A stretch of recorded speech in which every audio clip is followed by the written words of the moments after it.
When I started filmmaking, I thought that I was improving because I was shooting more. But after going back to my old footage that once felt like the best thing I had ever made, I realized something uncomfortable. A lot of those shots were not weak because of the camera. They were weak because of the way I was thinking. So this video is not about random camera settings. It's about 5 beginner filmmaking mistakes that can slow your progress, even if your footage starts to look good.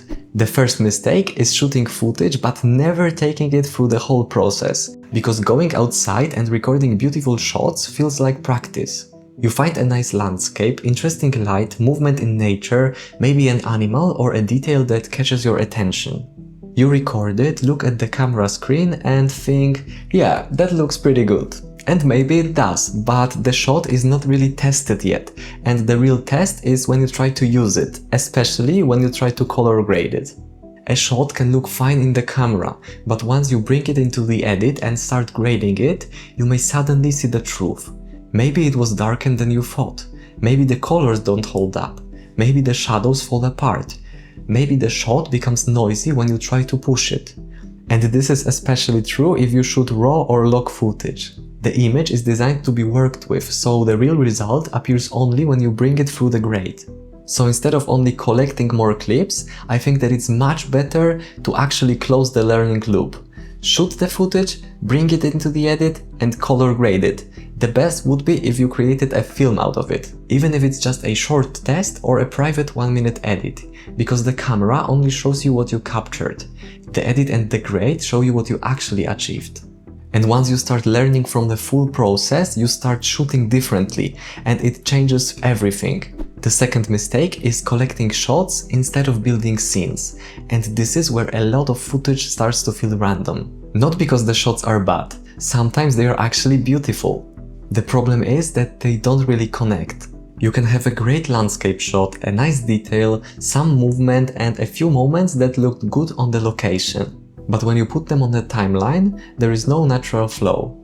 It feels like a slideshow and not an actual film. And I had this problem a lot with travel and nature footage. I would come back with shots I liked individually, but when I tried to build a film, I didn't always have the pieces that connected them. A scene usually needs more than just a beautiful frame. It needs context, it needs rhythm and progression. And sometimes the most useful shot is not the most impressive one. It's the most simple shot that explains where we are, or the quiet detail that gives the edit a place to breathe. This was a big shift for me because I stopped asking if the scene is beautiful and I started asking if this scene will help me build a film later. So now when I film, I try to think a little more like an editor. Not in a complicated way, just enough to ask what will I need later to make this moment work. Maybe I need to step back and show the place. Maybe I need to wait for something to happen in the frame. Maybe I need one simple detail before the moment disappears. That doesn't mean overshooting everything. It means filming with purpose. The third mistake is making filming harder than it needs to be. And this one might feel like progress at first. Because when you start filmmaking, you want everything to look cinematic immediately. You want camera movement, you want handheld energy, you want shallow depth of field, you want the shot to feel alive. And all of that can be great, but when you are just learning, doing all of those things at once can be completely overwhelming and actually slow your progress. Because when a shot fails, you don't know what actually failed. Maybe the camera move looked cinematic in your head, but in the edit it made the shot harder to use. There are just too many variables, and this is why I think that simple filming is so underrated. A tripod is not boring. A lot of shot is not automatically beginner. A stable frame can teach you a lot because it removes chaos. When the camera is not moving, you can actually watch the scene. You can see the composition more clearly, you can wait for the right moment, you can notice what is happening inside the frame. And if the shot doesn't work, it's much better to understand why. I'm not saying handheld is bad. Camera movement can be powerful, but movement should be a decision, not a default. Sometimes beginners use movement because they feel that a still frame is not cinematic enough. But a still shot with good light, strong composition and real moment can be much more cinematic than a shaky camera move with no purpose.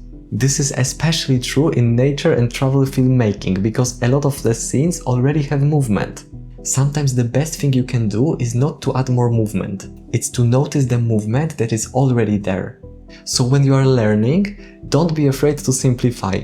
Use a tripod, hold the frame, wait longer, make the shot easier on purpose, because the goal is not to make everything complicated. The goal is to know what actually works and learn from it. The fourth mistake is chasing better gear instead of building repeatable skills. And this one is very tempting because better gear is very exciting. And I get it, I love good gear and I use gear that makes my work easier and gives me better image quality. So I'm not going to pretend that gear doesn't matter. It does. But gear should support your skills. It should not replace them. Better gear will mostly give you a cleaner version of the same problem. But the biggest improvements usually come from decisions you can repeat. Seeing better light, exposing more consistently, choosing cleaner compositions, knowing when to move the camera and when to keep it still. Those things are not as exciting as buying something new, but they are the things that make you better with every project. And this is also why I think a simple manual camera setup can teach you a lot.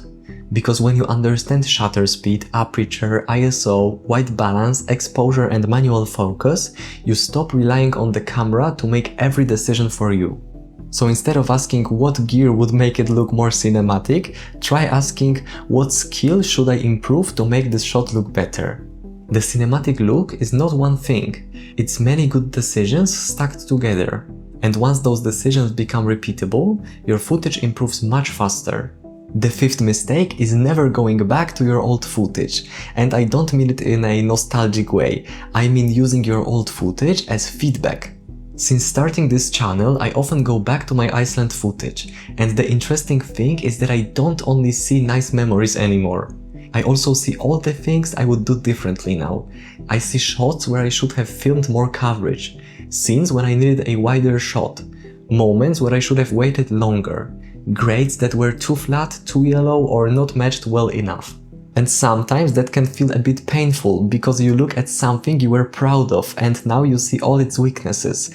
But I think that it's one of the best signs of progress.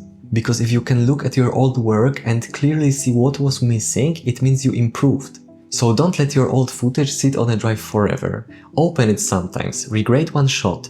Because your old footage can be one of the best ways to measure your progress, and it might show you that you are actually improving even if you don't feel it day to day. If you want to avoid more beginner mistakes, watch this video next. I break down 5 filmmaking mistakes that can make your footage look cheap, even if you have a good camera. Thanks for watching and remember, let your films be shot by reality.